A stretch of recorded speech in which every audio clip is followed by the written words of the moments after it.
Great. So, Chris, for people who are meeting you for the first time, why don't you just tell us a little bit about what you're working on?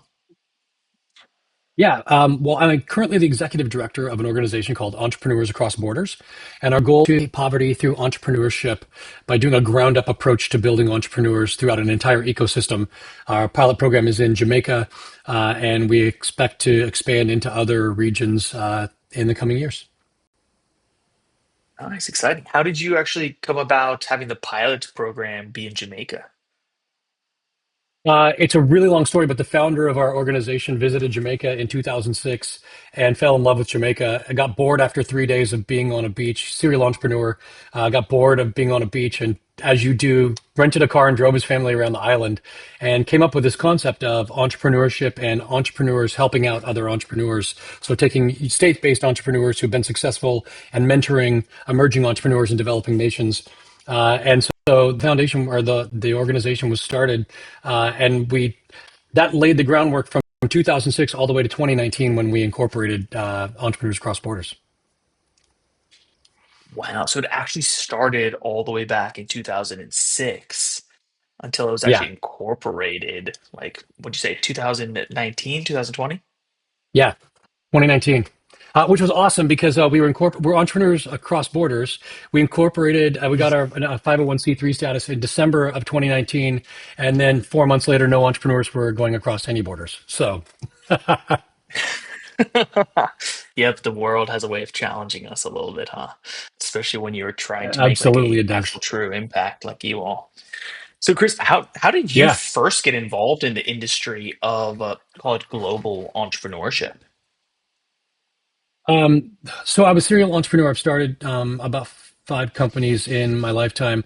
And what's funny is I did a stint in IT. I was a IT consultant for years and years. And in an earlier life, I worked doing leadership development for high school and college students and taking them on like humanitarian trips around the world and those kind of things. And one of the students that I worked with back in the late 90s in 2014 called me up one day and he goes, "I want to start a company with you." And I said, "Doing what?" And he goes, "We're going to start economic development company." I'm like, "Bro, we're tech people. We don't know anything about we don't know how to do economic development." And he goes, "Well, we can't do any worse than the people who are already doing it, and we'll figure it out as we go." And so we started a Yeah. company together and started developing entrepreneurship ecosystems in underserved markets in the United States. So less than 100,000 people, we would go in and we would teach them how to be a community again, how to dream big, how to start companies, encouraging them to start building companies together and then take the best of those companies and align them with the resources we need. We did that until 2021 when I exited that company. And then through a weird fluke of events, I got bored and was doing some consulting work. And all the work I was getting, I was living on the West Coast of the United States, and all the work I was getting was on the East Coast. And so I was traveling a ton. And when I decided to relocate to upstate New York, ran into a friend who had brought me here, who was the founder of EAB, actually. And so he introduced me to Jamaica. And he's like, "Hey, do you want to come to Jamaica?" And I'm like, "Sure, I've never been to Jamaica." And we went down there and fell in love with it. And then 2 months later, asked me to take over as the executive director of EAB. So it's been this, in some way, shape, or form, most of the work I've done in my professional career has been about building communities and building all kinds of different communities. But specifically, entrepreneurship communities, I've been doing that since 2014. So exciting. Isn't it interesting, again, how we start in one path, right? You said in tech, and then you were doing like some leadership and communication development before what it was like a past student of yours or somebody that you had worked with Hmm. reached out and said, "Hey, let's Yeah. start a company in an industry that you knew nothing about." But I mean, entrepreneurship is so much about that, build the airplane on the way down, huh? Yep. Yep. And hopefully you don't crash. I mean, that's like the ultimate goal, right? Is to not crash into the ground. Yeah, not to crash into the ground, but wouldn't you say that crashing is sort of inevitable and you just have to be willing to pick up the pieces and start again? Oh, absolutely. In fact, the faster you crash, the better. I mean, in reality, that's one of the keys to entrepreneurship, and it's fascinating too because one of the things, to your point, one of the things that I've always encouraged entrepreneurs to do is they're few things in life that I would say look at me as an example, but my career is one of them. I've done so many crazy things with my career, and all of that has been because of the entrepreneurial spirit that's within me. And so sometimes entrepreneurs get so focused on the one idea that they have that's this big, and they miss out on the ideas that are much, much bigger because they get hyper focused and they won't let go of something. And so pivoting and crashing quickly, and that as part of the entrepreneurial journey, I think is so critical to success. Pivot, crash quickly, right? Don't get caught up in just this small idea. You're narrow Yeah. focused. Be ready to expand and pivot a little bit more. I think that is great advice, Chris. So, how did you first get involved with BizWorld? So the founder of EAB, his name is Martin Babinick, is actually a Silicon Valley entrepreneur. He was friends with Tim Draper from way back in the day. He's been an LP in one of Tim's funds, and so when he was in Silicon Valley for an event, and I think it might have even been one of the big annual meetings for one of Tim's funds. Uh, he came back and he's like, "They've got this cool thing, Chris. You got to meet the CEO of the." And so he introduced Charlene and I, and we hit it off very famously, and the rest is kind of history. We got really involved really quick, and we're everything that we do at EAB is through collaborations and partnerships. And so the minute that I saw what BizWorld was doing, I was immediately smitten with the concept of being able to roll this out to students across an entire country. And so our first real foray, which I assume would be your next question, our first real foray together was I said to Charlene, hey, what if you guys came and did like a 2 day summer camp and did like a crash course for high school students? And they were like, okay. And so we did that last year. And it was incredible. And I sat there the whole time thinking, I wish I could have gone through this curriculum as a student because I think I would be so much more successful today than I have been because I never got this kind of foundational teaching when I was a kid. So anyway, that's how we got started with BizWorld. Nice. That's so exciting, right? So through the founder of Entrepreneurs Cross Borders and the founder, Tim Draper of BizWorld, you all sort of got connected and then created this amazing partnership where you were able to bring the BizWorld programming through a summer camp to the students in Jamaica, huh? Yeah, yeah. Yeah, and one of our big projects right now is to get BizWorld training and BizWorld curriculum into every high school in Jamaica. It's one of the initiatives we're working on. And it's very, very difficult to do that in Jamaica for a number of different reasons, but one of them is governments can change every 4 years. Like it's kind of like the United States, where the governments can change every 4 years. And so there's an election going on right now. We had a meeting in May with the Minister of Education. She's like, "This is awesome. We think it's amazing. We want to do this. Let's all have my staff get back to you." And then an election happened, and so we're now waiting for the government to see if it changes over. Because if it does, I have to start over from scratch with a whole new Minister of Education and everything else. But yeah, we really feel like this is something that every student should go through before they graduate high school for sure. I love that. I couldn't agree with you more. I mean, best of luck. Hopefully, it passes before the new Minister of Education, or hopefully they don't throw a roadblock in there. My Chris, further you my gut mentioned. says Sorry, nothing's go going to ahead. You have a happen thought. till the election's over. All right. Well, still, fingers crossed. But earlier you Yeah. mentioned a little bit about partnerships and the importance of collaboration, right? I'm curious, what do you think is like the biggest opportunity for local founders when they get exposed to like global connections, right? I'm thinking entrepreneurs across borders, international partners. One of the things that we really preach and believe strongly in is a give first approach. Giving first without an expectation of getting anything in return. And it's not necessarily altruistic. There are, you might get something back, but you're not expecting it. And so when it comes to partnerships, I just had a conversation last week with another organization's founder who's very similar to what we do. And he said to me, we got to be very careful with partnerships because then we're competing for the same funding.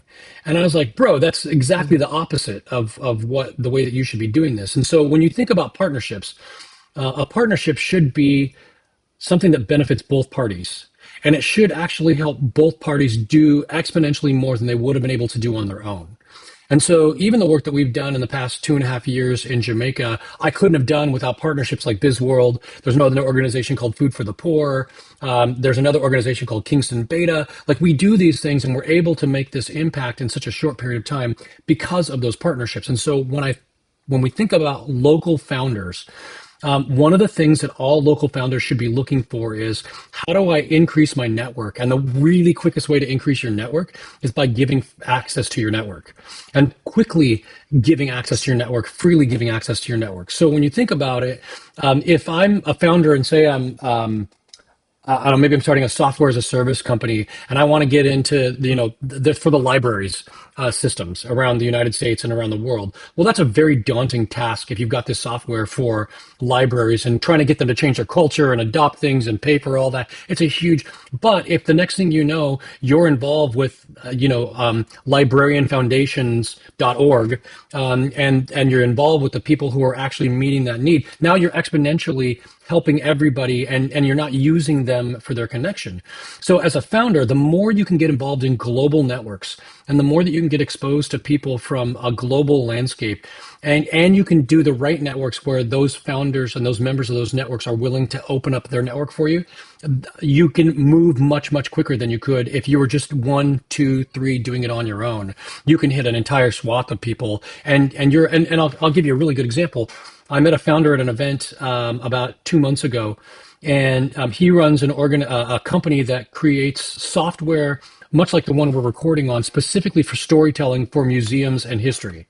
It's a really cool software really I introduce him to some friends who I know in the historic world, and they start talking about the future of this software. And all of a sudden, I'm plugging him into networks of people like I want to use it for my organization for storytelling because it's such a great piece of software. And then I'm like, well, you should be talking to my other partner organization over here because they have problems with storytelling too, and this solves a bunch of problems for them. And so all of a sudden, he's able to get into networks that he couldn't have gotten into before because he didn't even connect those dots. And it's organizations that aren't in his target market. And so when you start thinking through those kinds of connections and those kinds of networks, that's when magic happens for a founder.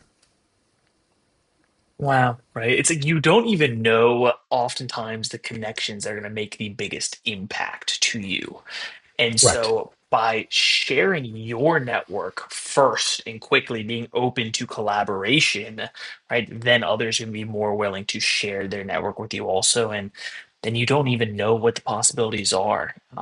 Right. So great, right? We should all be networking more, sharing that. And it's more than just networking too. And I think this is what, if I could tell any founder a skill set that they should be really honing in and developing, it's connecting dots for other people. Because it seems like that's counterintuitive to building your organization and your company. But when you're connecting dots for other, you become valuable to them and you actually create business opportunities and even impact opportunities that they didn't see. And so you become more trusted and more valuable to them longer term so that when you do have to call in one of those favors or ask for help, they're Johnny on the spot because you've helped them out so much. And so it's not even just networking. It's about investing in the people around you, knowing that it's going to come back to you eventually.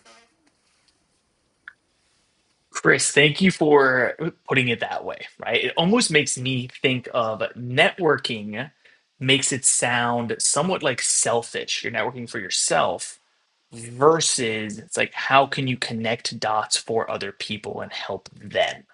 That's the mindset to have. Yeah, absolutely. I love it. So tell me, so entrepreneurs without borders, what does that mean to you? Define it for us a little bit more. Yeah, so entrepreneurs across borders to us is a global community of entrepreneurs helping entrepreneurs. So along the lines of what we've already been talking about, very few, if any, entrepreneurs ever made greatness by themselves. They needed other people Mhm. to open doors for them. They needed other people to make connections for them. They needed other people to make introductions to them. And one of the things that entrepreneurs value above everything else is not getting introduced to a company, but getting introduced to a human being that cares in a company.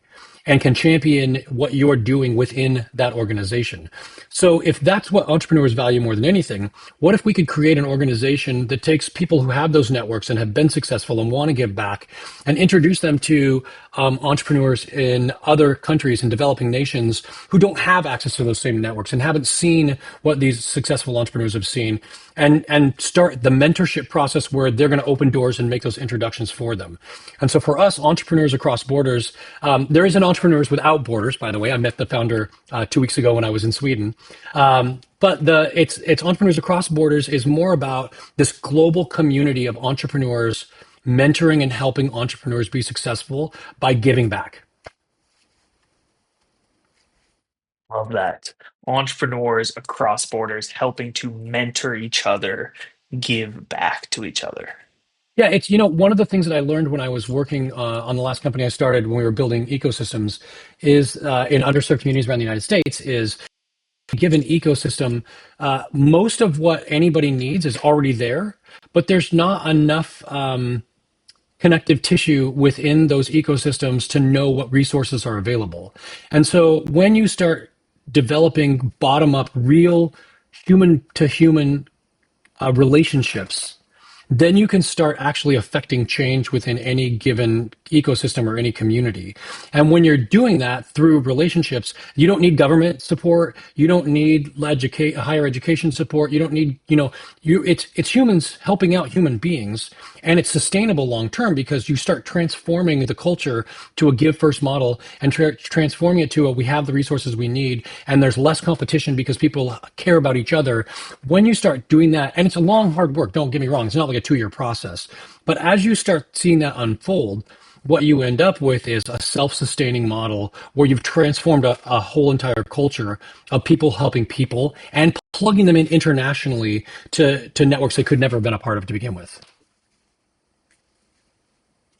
Chris, what an amazing mission, right? You're transforming, I mean, the way that people are looking at it in the first place, right? You said it's not an easy task by any means. It is very long term. Yeah. Um, I love that mission. Um, I'm curious, right? Looking, let's say 5 years out into the future, what do you hope to achieve with entrepreneurs across borders? In 5 years' time, we have a couple things. Number one, we want to engage 3,000 entrepreneurs in Jamaica. In 5 years' time from now, I would expect that we're going to be in one or two more nations rolling that out. Jamaica was always our blueprint, our pilot program. We're getting very close to understanding what that blueprint looks like. And I think also in 5 years' time, I would like to be able to say that we've had in excess of $25 million of investment into Jamaican startups. Right now, we're at 2.5, which isn't bad in 2.5 years. But Yeah. the Jamaican startups received, more investment. It's just one metric, but more investment in Jamaican startups. Wow, that's great. So expand into a couple more countries and actually invest up to, you said the goal is 25 million into Jamaican startups, huh? Yep. Yeah. In fact, I've never actually said that publicly before. So there you go. Now I can't be held to it. So Good. I like it, right? We have to actually put things out there so that we can be self-accountable as yeah, well. yeah. Nice. So thinking a little bit more towards your partnership with BizWorld Mhm. and the work you'll have done together, right? What would you say is the biggest impact that working with them has had on you all? And maybe what's a reason that other organizations should consider partnering with them? Um, So a couple things. If I look at the impact that working with BizWorld has had on Jamaica, several things happened. We did this pilot program, the summer camp, to see. I just wanted to experience the curriculum myself and see if it was as good as I thought it was. And out of that, we had a girl show up the very first day at the summer camp, and I'll never forget it. Her name was Ruby. She was 14 years old, and she walks up to the registration table and she goes, "I don't want to be here." And we're like, "Okay." And she goes, "It's August. I have 3 weeks left till school, and I should be sitting at home, eating and sleeping until 1 p.m. every day. I should not be here learning about being an entrepreneur. I don't want to be here."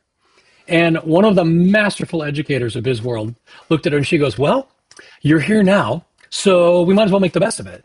And she's like, "I doubt it." By the time we were done, Ruby had the time of her life. We saw two other young start companies out of the training that they got, and one of them went home and told his mom he started a barber shop, his own barber service, and he actually hired has this is since last August, so it's been a year. He's actually hired his first employee. He's got two sets of clippers, and he told his mom he had to pay for a lot of stuff at school in Jamaica, like tests and uniforms, those kind of things. He's like, Mom, I don't need any money for school this year. I'll pay for it myself through my own company. And so when you start looking at those kinds of impacts, one of the things that it's been helpful for is for the actual individuals who participate in the program. But the other side of it is when we talk about building an ecosystem, we're talking 10 to 15 years out. We're not talking about 2 years out. So if we're going to build an entire ecosystem of entrepreneurs, we've got to start with students at the middle school level or even younger than that, so that they can be exposed to, because the best time to start a company is when you're a kid. There's zero risk.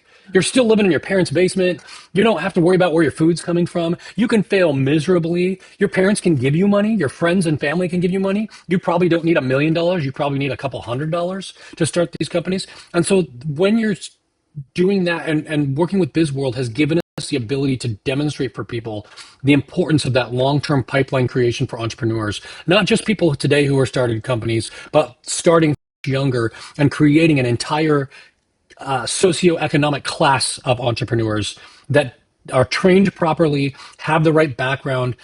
That's the kind of impact that we all dream of as organizations of impact, founders of impact organizations, right? Sure. Absolutely. Thank you for sharing those stories. Those are some that I actually weren't aware of.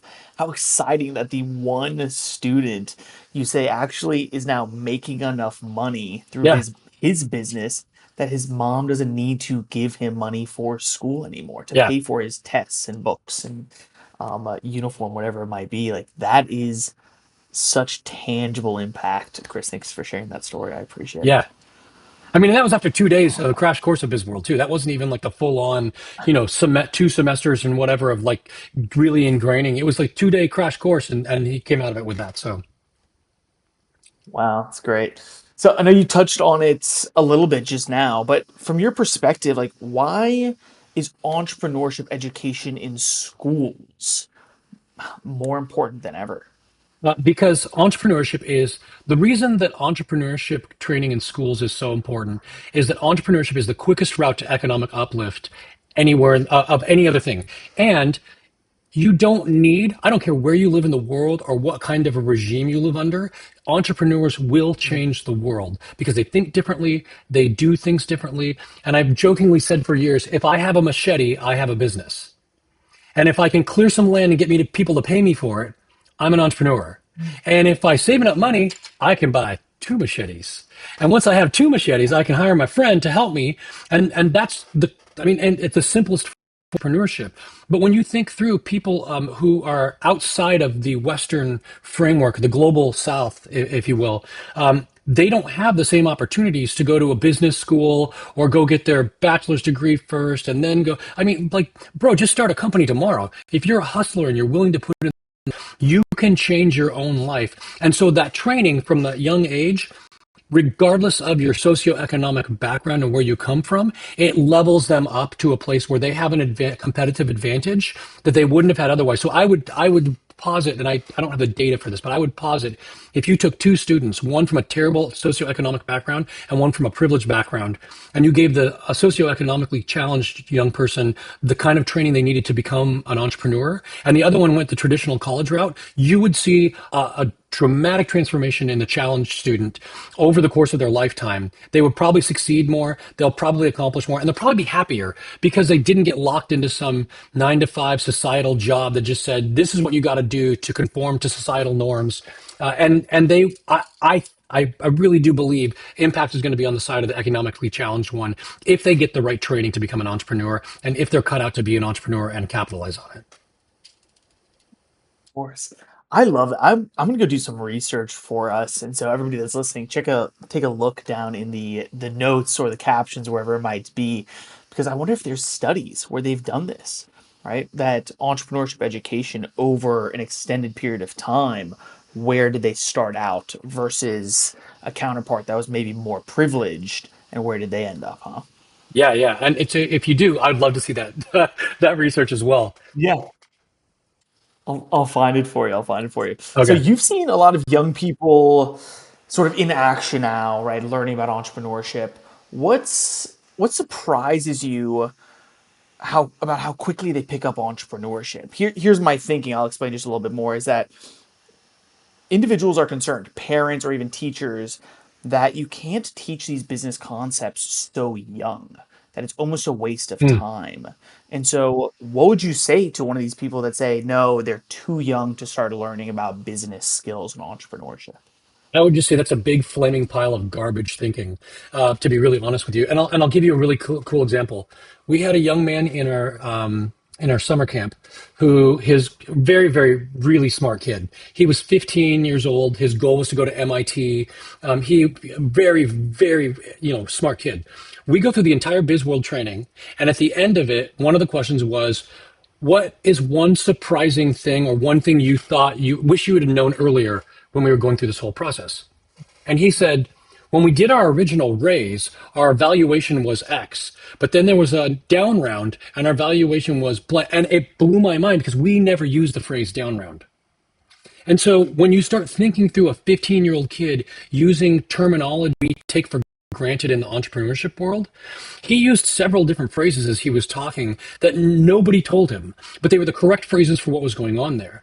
And so first off, I would say I could introduce you, and you could do this too, to student after student after student who created like world-changing organizations. And I've told this story since I was doing leadership development.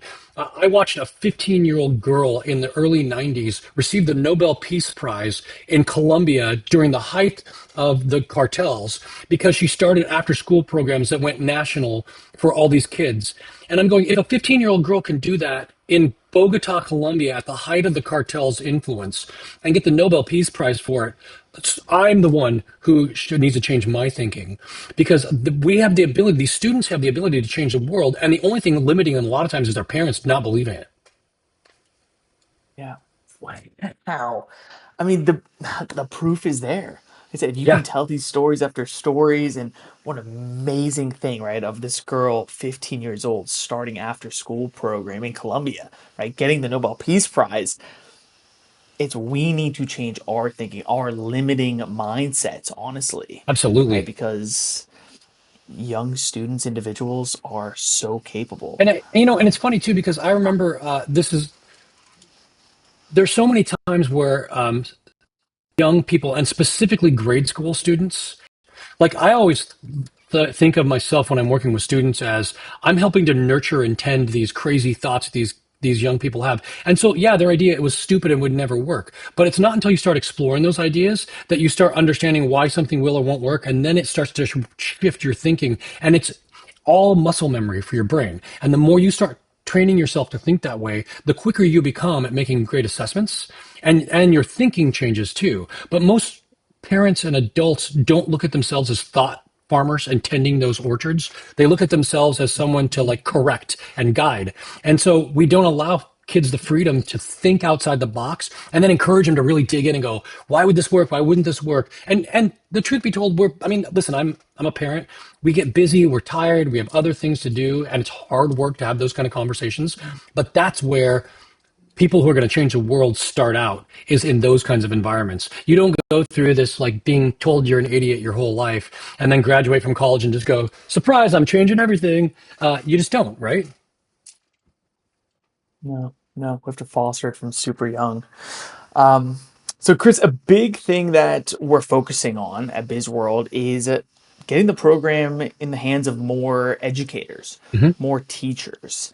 And so, what would you say to a teacher out there that's maybe on the fence about joining BizWorld? What would you tell them? I would 100% encourage them to join BizWorld for a couple different reasons. Number one, I think that entrepreneurial thinking and how we think about starting companies, failing fast, falling forward, those kind of things, and and the business acumen that you accumulate there's an old saying that says if you want to learn something, teach it. If you want to actually learn this skill set, so many teachers have these great ideas, but they're locked behind an educational wall, and their career is such that they're not.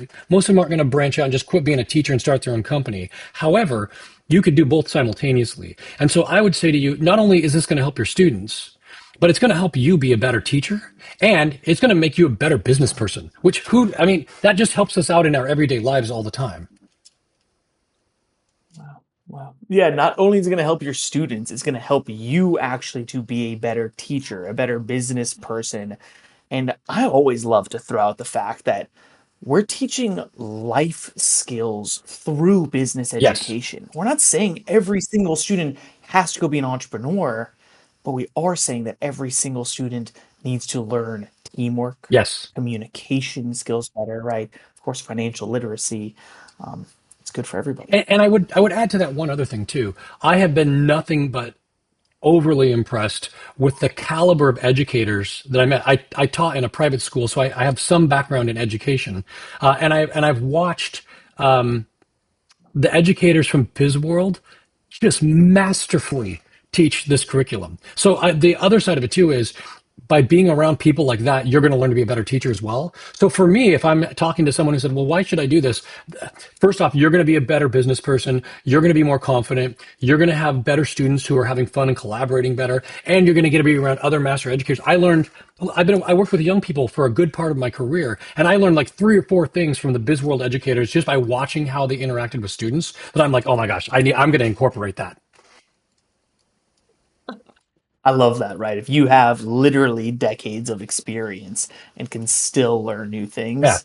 Um, but Chris, it takes a unique individual also, I'll say that, just to give yourself some credit, right? You're open to new ideas and Yeah. to learning and absorbing. So, Chris, I want to respect your time. So just finishing up here. Now we're always looking for more mentors and supporters also, Mhm. right? Do you have any stories that have maybe stuck with you around how mentorship specifically has helped to shape youth?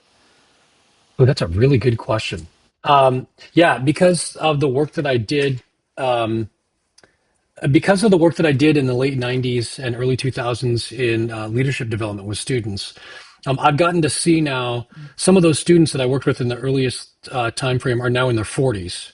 And I've stayed in touch with many of them, and I've watched how their lives have progressed and gotten to talk to some of them about the influence that my mentorship had on them. And I was just a dumb kid at the time. I didn't know what I was doing. I don't know who thought it was okay for me at 21 years old to take kids into the jungles of Honduras, but they did. They let me do that. But I've watched those students as they become adults and can see the fingerprints of a positive influence on them that they may not have had otherwise. And it's not to say that I did anything special. It really was about somebody showing up and being there for them and putting an interest in them that was purely altruistic and going, I just want you to be a great human being. And so when I think about that kind of mentorship, it benefited me, but I also have seen what it did long term because I've been at this. I'm an old man. I can see the results of that work in 1995, 96, 97, where it ended up today. And it's powerful. Wow, it's so powerful. What's surprising to me is that there's a lot of professionals out there that think they're either too busy to be mentors or they don't really have much to provide. I mean, why is giving just a few hours to some of these student founders like so game changing? It's game changing because it's personal validation for the students, but I think that the other side of it too is to have an adult speak into your life on a level that is encouraging and not tearing you down but reinforcing all the things that you kind of instinctively know. Like most teenagers, people don't get that. You get it from a teacher or a parent or a grandparent, but to have an outside force come in and be that for you is a gift that you cannot. It's invaluable to a student to get that kind of a gift. Wow. It's so true, right? Literally, if you believe that you don't have the knowledge needed or the skills of being a mentor, just being there, being a supporter and a cheerleader from the outside for these individuals that maybe they get it from their parents, maybe not. Well, Getting it from the outside means so much more. it's like youth sports, right? Youth sports actually is so effective and so healthy for young people because you have an outside influencer in their coaches helping to develop these skill sets. So the problem comes though when what if you're not good at sports? right? And what if you really do care about, I just Mhm. want to make a crap ton of money and change the world? Like that in sports, but in an entrepreneurship program, that you could be creating the next, Elon Musk, Mark Zuckerberg, insert name here, and you could be creating that person where they wouldn't have excelled at baseball, softball, basketball, whatever else, but they can excel in business. But we don't look at that as an essential part of teaching students. So it becomes super important to have outside mentors shape and provide opportunities to grow and excel and be good at something because confidence begets confidence, right? So the more confident you get at something, you start branching on trying to do other things better as well. So I look at it from a student perspective and go, it's absolutely 100% essential as getting them out on the playing field is getting them this kind of outside mentoring. Wow. Chris, thank you for sharing that. I have never heard that parallel before, right? Of youth sports, right? How that really builds individuals up. But somebody that isn't good at Hmm. sports, right? It's like, well, let's go look at mentorship, how it can be affecting them elsewhere in their life. And entrepreneurship education is such a great piece of that puzzle because they could be an Elon, right? Or a Mark Zuckerberg that I just assume they weren't great at Right, sports. Maybe they were. right. But like everybody doesn't have to be, and you can do such amazing things in this world. Absolutely. Chris, along the lines, of course, like mentorship and support, why should the philanthropic world be supporting entrepreneurship more? It's really, really funny because I never had being the executive director of a nonprofit on my bingo card. I've avoided this world my whole life. And part of the reason is because the whole concept of a nonprofit, in my view, was me running around with my hat in my hand going, might I have some more, please? And getting these people to go, yeah, here's $10. And it's this constant like push pull between impact and fundraising. And at the end of the day, if entrepreneurship really is the fastest course to economic uplift, and if there are organizations like BizWorld and EAB that are actually creating opportunities for people to become entrepreneurs, the philanthropic world should be taking note of this and not worrying about SDGs from the UN and not worrying about the check boxes that look good on an impact report. What they should really be doing is going, how many lives are being transformed through entrepreneurship? I should be putting my money where that is. And a lot of these people who are donators to big donations are philanthropically minded because they've got some success behind them. So why wouldn't you want to give people the same opportunity that you had when you started your company and you got $1 million in funding? Where's a nonprofit going to go for that funding when they need to do it? And when they really can scale and do something globally, all they need are the resources to do it. The philanthropic world should be standing up and throwing money at organizations like BizWorld and EAB because this is where the rubber meets the road when it comes to transforming lives in a sustainable way and changing entire societies.